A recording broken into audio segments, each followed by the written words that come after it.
How to cancel your PhotoMath Plus subscriptions. I'm going to guide you through the process on how to do it. Let's get started. Launch the PhotoMath app. After you are in the app, you don't need to sign up or log into your account in order to access this. You will see this kind of app interface. Now head over to your app settings, tap on this 3 lines icon in the top left corner. In order to cancel the PhotoMath Plus subscription, you must have already subscribed to the PhotoMath Plus. Here at the bottom, you can see the PhotoMath Plus option. Tap on it. Tap on this Try Plus button. From here, you can select the package. Once you have already purchased this package, in order to cancel the PhotoMath Plus subscription, you need to follow a certain process.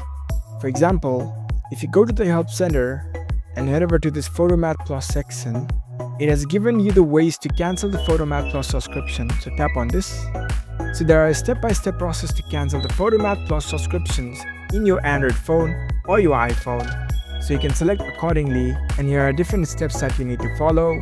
You can follow along the instructions on your device. So that's how you can easily cancel PhotoMath Plus subscription. If you found this video helpful, don't forget to give this video a thumbs up and subscribe to our channel for more tech tips. Thank you for watching.